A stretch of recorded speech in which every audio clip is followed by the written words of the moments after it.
like give you some mileage. Like instead of saying 0.2, like they would sometimes just say 0.2. So like if you didn't notice the little decimal, Oh, okay. like you sometimes think like, oh, 2 miles. Like I'm not going to take a side trail to go 2 miles. But if you look closer, there's a point. Okay. So Okay. that's just kind of a little pet peeve from some math classes that I took. Like put 0.2 instead of 0.2. Yeah. You know, so you can tell It helps people. it's That helps me because when I post things on Facebook, sometimes I say, I hope they see that point, but thank you. Yeah. I'll start doing that. But yeah, but that was like my first little side trail, the first blue blaze. Which like most side trails are marked with blue blazes instead of the white blazes, like blue paint. You know, the like blue rectangles. Yeah. Yeah. Yeah. So this is a picture of the first water source that I used. Ooh. After like night hiking for almost an hour, I think, I finally made it to the shelter, and I didn't get any pictures that night or anything, but I got in at like 9:30 p.m., like, which was pretty late for like what I would usually get into. Oh, yeah, you had a time change. Yeah, but still, just like in general, going up to the shelter that late was Right. Yeah. Yeah. and I was worried if other people were staying in the shelter. So I didn't want to be like waking them up by, was getting my gear together and stuff. But whenever I got there, it was empty. Good, because it's a pandemic. Yeah. And I was also unsure of like if other through hikers were behind me or in front of me or anything. So whenever I saw the empty shelter, I was kind of thinking like, crap, like I hope the whole hike isn't going to be empty like this. Oh, Without other hikers and stuff. How big was the shelter anyway? I got pictures of Okay. it in the morning. It was a good size one. Cool. Yeah, but this the blue blaze to get to the water source was pretty freaking long. Like it was probably like a 0.3, 0.4 mile, just like steep downhill to get to this. Ooh. And then I finally filled up, but I had my big 3-liter bag, so I just filled it up and then hiked it back up. So yeah, and then so like it was late, so I stayed in the shelter. I didn't want to set up my tent then,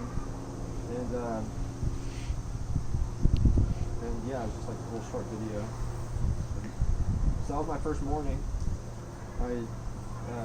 It was kind of cold and windy that night, so I zipped up my quilt kind of all the way and stayed real warm, which was nice. How you remember that, but that's what the shelter looks I like. remember all the details of every night, but the first one was Oh yeah, that's pretty cool. yeah, had a little seating area, fire pit right there. Was there a bathroom? I think there was a privy, yeah. Yeah, like there's a little. What was cool about the shelters in Maryland, they all had the mileage to the next shelter north and south of it. Oh, neat. So that's cool. So Then. you can see Yeah. the next one north was 4.3 miles, Huh. and then the next one south was 13 and a half. Wow. Yeah. So so that day I didn't go to the 4.3 one. I went to the one after. Okay. So I think my like first official full day was like a 8 mile or like 9 mile day.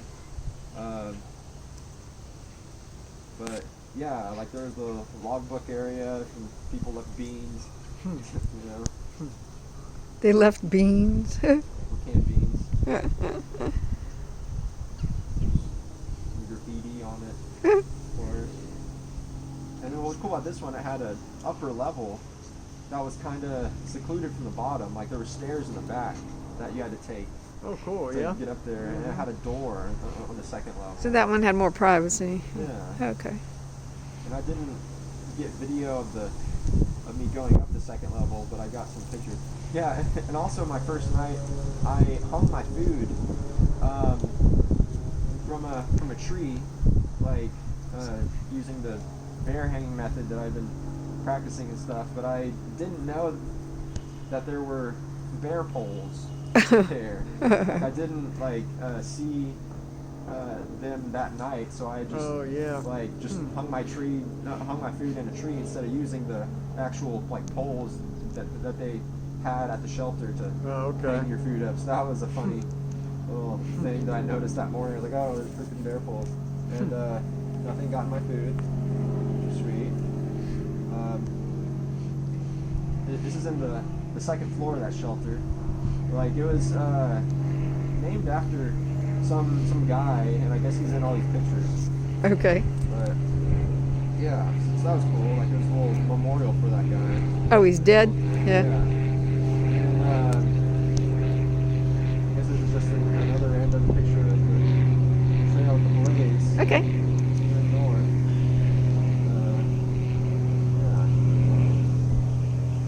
And then I think this was a Civil War area, because I remember right off the bat there were a couple of Civil War battlefields Oh, yeah, I bet. in Maryland. Yep. That had a little plaque. I guess I didn't get a picture of it, but and this was my first state park, Gatlin State Park, which was a super cool park because it had some remnants of old buildings and stuff. Like, this thing, I guess, is pretty old. Little arches and stuff.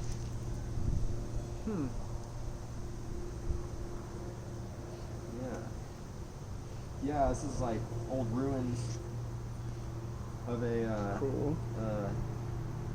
barracks or something, some Civil War structure. And the trail walked right to the right of it. It's cool. This is the second time I was filling up water. So I filled up this 3-liter bladder, and then had the filter going in it. See?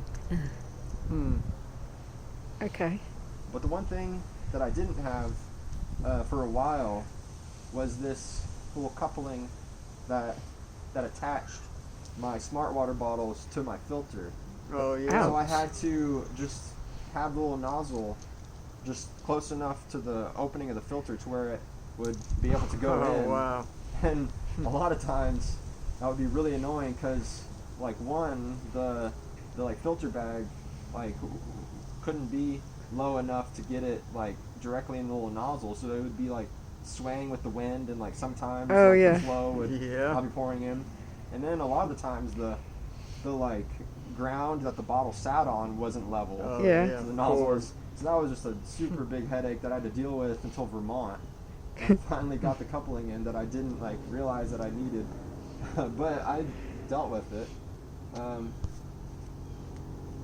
But here, I was at that next shelter, 4.3, away from the first shelter, and just filling up water from this little water source.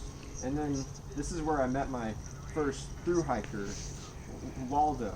Waldo. Yeah. So I was just there filling up water, and he showed up, and I asked him if he was a thru hiker, and he was like, yeah, and we talked for a good 20 minutes. Was that him or you? I can't see. No, it was Graham. Yeah, and we talked for 20 minutes, and he said that I was kind of in front of the bubble of hikers, so I was pretty pumped on that. And we talked for a while,